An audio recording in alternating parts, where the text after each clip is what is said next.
m'as fait? On disait que Azizan est l'un des villages les plus terribles d'Afrique. Un village entouré de silence, de peur et de mystère. Un village où même le vent semblait parler à voix basse. Quand le soleil se couchait, une atmosphère étrange s'installait. Les portes se fermaient plus tôt, les enfants disparaissaient des ruelles, et même les chiens arrêtaient d'aboyer. Les anciens murmuraient souvent « Ce village-là, ce n'est pas un village normal ». Dans Azizan, une chose était claire, personne ne réussissait, ou plutôt, personne ne réussissait et revenait vivant. Tous les jeunes qui quittaient le village partaient avec de grands rêves. Ils voulaient changer leur vie, aider leurs parents, bâtir quelque chose de grand. Certains réussissaient vraiment.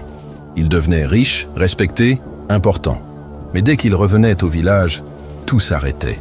Ils disparaissaient, sans bruit, sans explication, comme s'ils n'avaient jamais existé. Dans les marchés, sous les arbres, au bord des routes poussiéreuses, les mêmes histoires revenaient. Tu te souviens de Kofi? Il était devenu riche à Miami. Il est revenu. On ne l'a plus jamais vu. Et Adjo, elle aussi avait réussi. Elle voulait construire ici. Aujourd'hui, c'est le silence. Mais derrière toutes ces histoires, il y avait un nom. Un nom que personne n'osait prononcer à voix haute. Konka, un vieil homme mystérieux, un féticheur redouté. On disait qu'il vivait dans un couvent caché derrière la forêt. Un endroit sombre que même les plus courageux évitaient. On disait qu'il voyait tout, qu'il savait tout, et surtout qu'il ne laissait jamais repartir ceux qui réussissent. Avec le temps, les jeunes avaient compris une chose. Réussir, oui, mais ne jamais revenir. C'était devenu une règle de survie. Mais ce jour-là, quelque chose allait changer. Quelqu'un arrivait. Un jeune homme que le village n'avait pas vu depuis longtemps. Son nom, Gérard. Le soleil était encore haut quand une voiture apparut sur la route poussiéreuse menant à Azizan.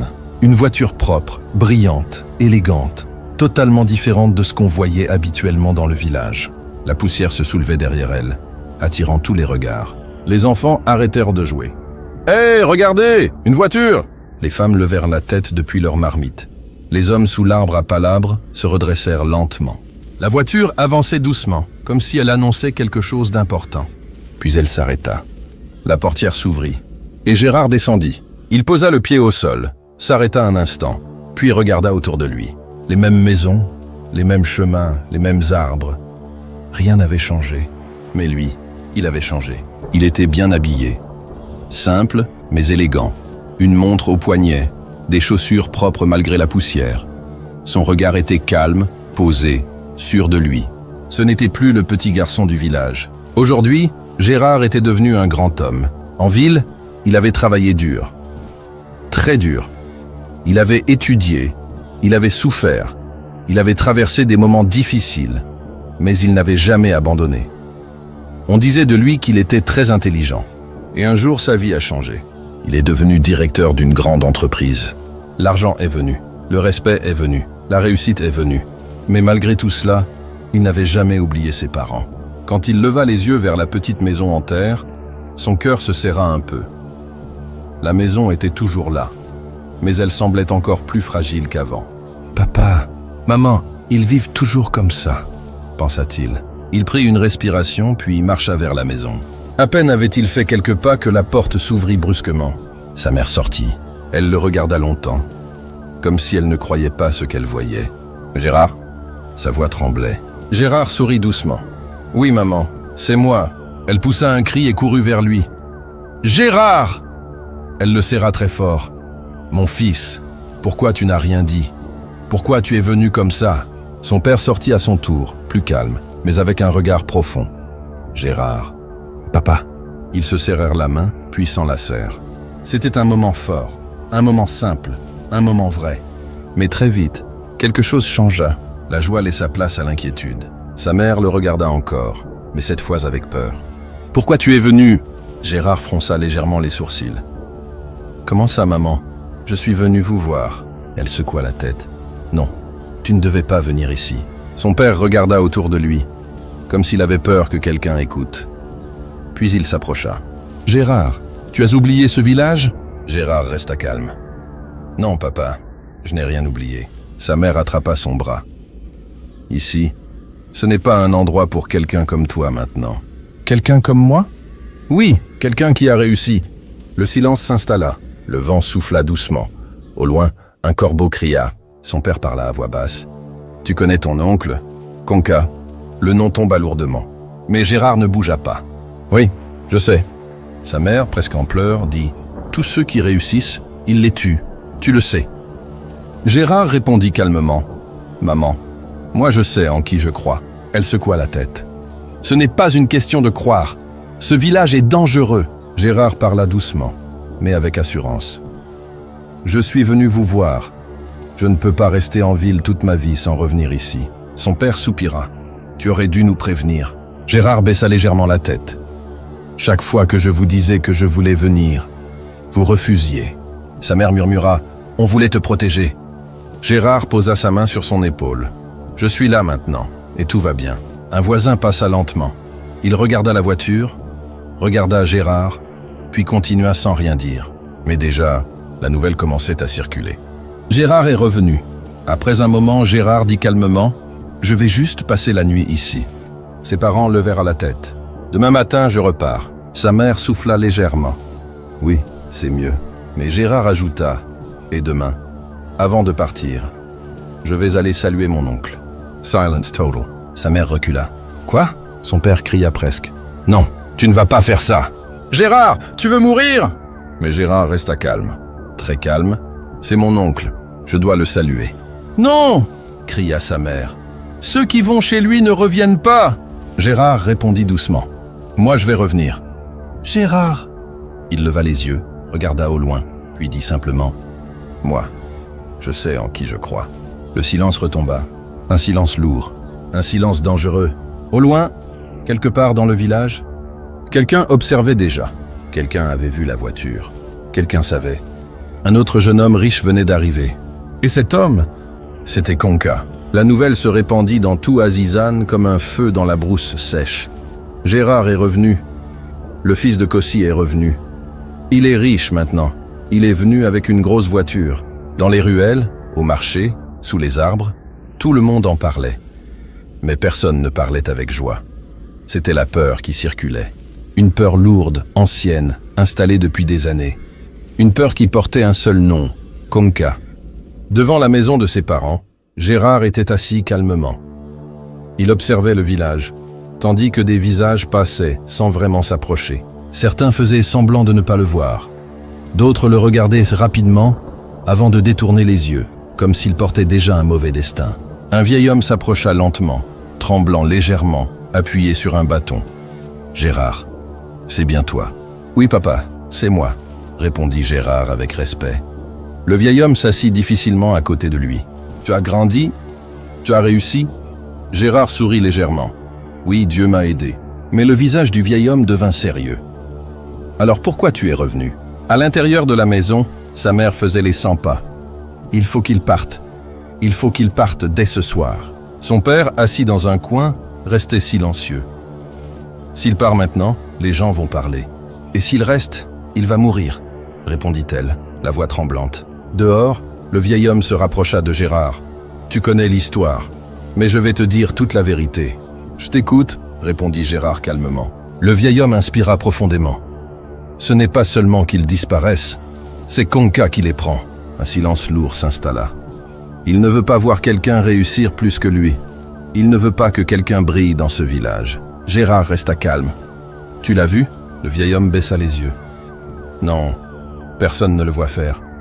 Mais tout le monde sait. » Le vent souffla légèrement, mais l'atmosphère restait pesante. Ceux qui vont chez lui ne reviennent jamais. « Jamais ?» demanda Gérard. « Jamais », répondit le vieil homme. Après un moment de silence, Gérard demanda « Et personne n'a essayé de l'arrêter ?» Le vieil homme eut un rire triste. « Arrêtez Conca, mon fils. Même les hommes forts ont fui ce village à cause de lui. » Un peu plus loin, des femmes murmuraient entre elles. « Il est revenu avec une voiture. Il est riche maintenant. Alors c'est fini pour lui. Tu crois qu'il sait ? Même s'il sait, ça ne change rien. » Sous un grand arbre, des hommes discutaient aussi. Il est venu sans prévenir. Mauvaise idée. Conca sait déjà. Rien ne lui échappe. Un silence suivit, puis l'un d'eux murmura « Cette nuit, quelque chose va se passer. » De retour devant la maison, Le vieil homme fixa Gérard. « Dis-moi la vérité. Tu comptes faire quoi ?» Gérard répondit simplement. « Demain, je vais aller saluer mon oncle. » Le vieil homme se figea. « Non. Si. Non.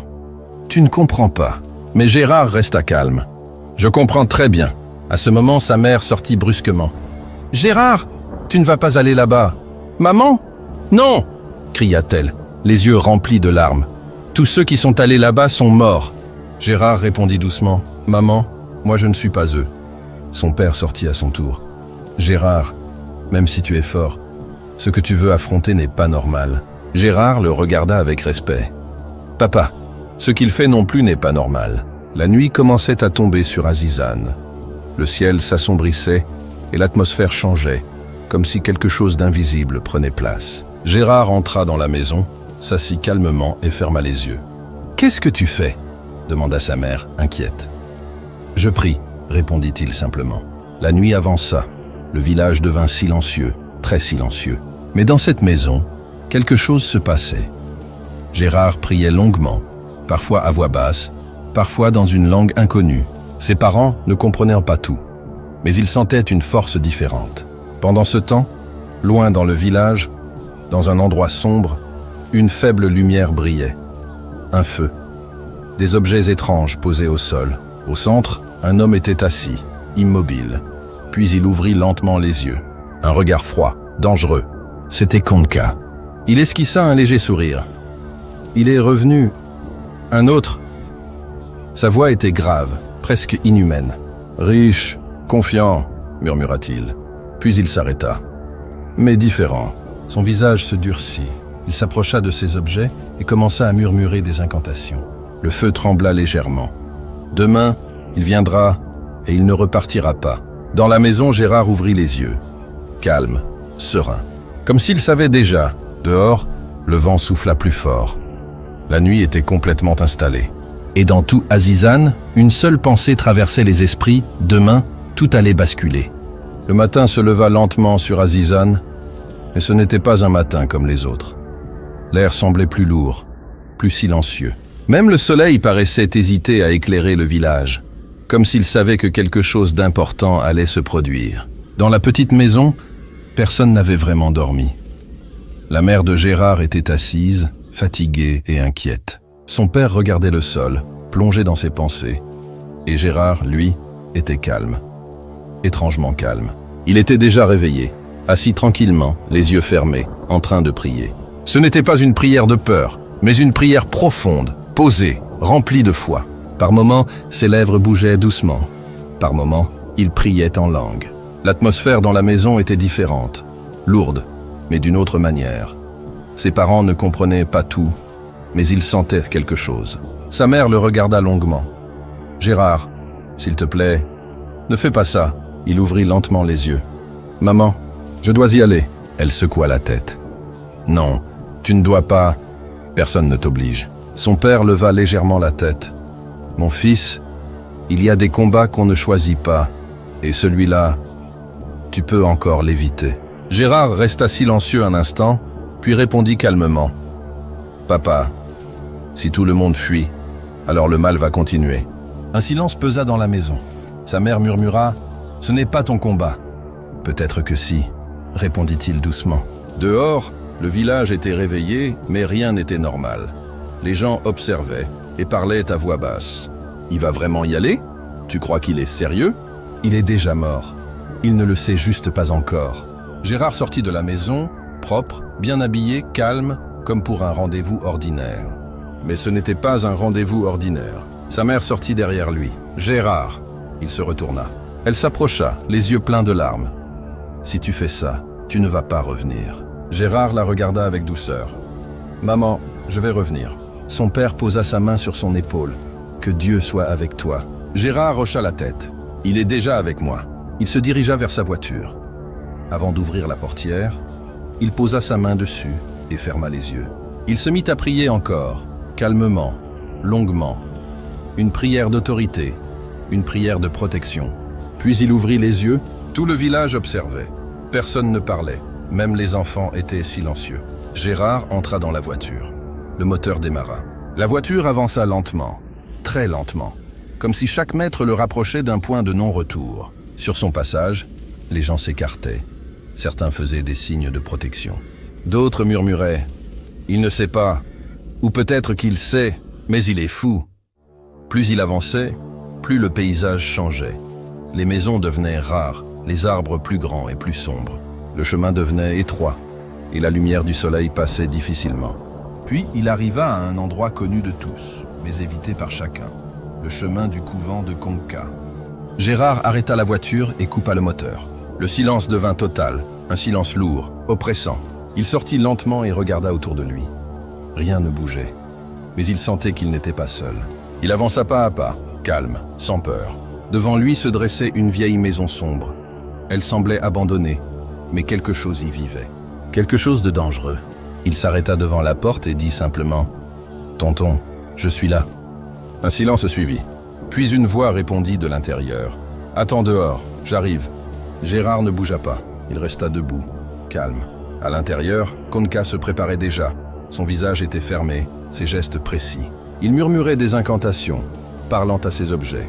L'air autour de lui semblait chargé, étouffant. « Aujourd'hui, ça finit pour lui », murmura-t-il. Il prit quelque chose dans sa main, le serra fortement, puis souffla dessus. « Quand je vais lui serrer la main, c'est fini. » Dehors, Gérard ferma les yeux et se remit à prier, calmement, mais avec puissance. Le vent se leva légèrement. Les feuilles tremblèrent. À l'intérieur, Konka s'arrêta brusquement. Il sentit quelque chose. Il fronça les sourcils. « C'est quoi ça ?» Dehors, Gérard ouvrit les yeux, calme, serein, prêt. La porte s'ouvrit lentement.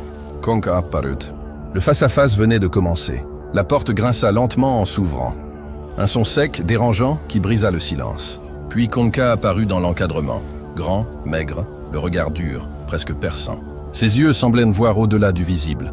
Son visage restait neutre, mais quelque chose en lui était profondément mauvais. Il fixa Gérard longuement, sans parler. Gérard le regardait aussi, immobile, sans peur. Le silence entre eux devint lourd, presque étouffant. Puis Konka parla enfin. « J'ai appris que tu es revenu. » Sa voix était lente, froide. « Oui, tonton, je suis venu te saluer, » répondit Gérard calmement. Un léger sourire apparut sur le visage de Konka, mais il n'avait rien de rassurant. « Ah bon? Tu es venu me saluer ?» Il s'avança lentement, chaque pas calculé, puis s'arrêta très près de lui. Il tendit la main. « Bienvenue. Serre-moi la main. » Un court silence passa. Gérard regarda sa main, puis leva les yeux. Sans hésiter, il serra la main de Konka. Au moment du contact, un choc invisible éclata, comme une décharge violente traversant le corps. Konka fut projeté en arrière. « Ah !» cria-t-il en reculant brusquement. Ses yeux s'ouvrirent grands. Il regarda sa main, puis Gérard. « C'est quoi ça ?» Gérard resta immobile, calme, un léger sourire sur les lèvres. Le regard de Konka changea. La confiance disparut, remplacée par le doute. Mais il refusa d'y croire. Il s'approcha de nouveau plus brusquement. « Donne encore ta main. » Gérard tendit la main sans parler. Au deuxième contact, le choc fut encore plus violent. Konka cria et recula encore plus loin. « Ah !» Il serra son bras comme brûlé. Son souffle devint lourd, ses yeux tremblaient. « Attends, attends !» murmura-t-il. Il fixa Gérard intensément. « Qu'est-ce que tu utilises ?» Gérard ne répondit pas. Il le regardait simplement, toujours aussi calme. Pour la première fois, Konka avait peur. Une peur qu'il ne comprenait pas. Il recula encore. « Attends ici, ne bouge pas. » Puis il rentra précipitamment. À l'intérieur, il n'était plus calme. Il bougeait vite, prenait des objets, murmurait des incantations. « Ce n'est pas normal !» répétait-il en serrant ses fétiches, frappant le sol. « Qui es-tu » Dehors, Gérard s'appuya tranquillement contre sa voiture, comme si rien ne se passait. Il posa sa main dessus, ferma les yeux et se remit à prier, calmement. À l'intérieur, les incantations devenaient plus fortes, plus violentes. « Aujourd'hui, tu ne pars pas ?» lança Konka. Il sortit brusquement. Son regard avait changé, plus sombre, plus agressif, mais aussi plus instable. Son regard se posa sur la voiture. « Tu es venu avec ça ?» Il s'en approcha lentement, tournant autour comme un prédateur. Gérard le regardait toujours calmement. Konka tendit la main. « Laisse-moi voir. » Il posa la main sur la voiture. Au contact, le choc fut encore plus violent, comme une explosion invisible. Konka fut repoussé brutalement. « Ah !» Il retira sa main comme brûlé. Ses yeux étaient désormais remplis de panique. « C'est quoi ça ?» Cette fois, Il regarda Gérard autrement. Non plus comme une proie, mais comme un danger. Gérard se redressa lentement et s'avança vers lui. Il le regarda droit dans les yeux, puis parla calmement, avec autorité. « Tonton, j'ai appris tout ce que tu fais ici. » Le visage de Conca se ferma. « Tous les jeunes qui réussissent, tu les tues. » Le vent se leva légèrement. « Moi je suis venu te saluer, et c'est ça que tu voulais faire. » Conca serra les dents, puis leva brusquement les mains. Il commença des incantations violentes et rapides. L'air autour d'eux changea. Les feuilles tournèrent, la poussière se leva. Mais Gérard ne bougeait pas. Il restait calme, solide. Puis il dit doucement, « Je te donne 1 minute. » Conca continua, encore plus fort. « 1 minute, mets-toi à genoux. » Un silence étrange tomba. « Reconnais que le Dieu que je sers est le vrai Dieu. » Conca cria encore plus fort. Ses incantations devenaient incontrôlables. Mais quelque chose avait changé. Il ne contrôlait plus. Gérard fit un pas, puis un autre. Son regard était devenu très sérieux. Le combat venait vraiment de commencer.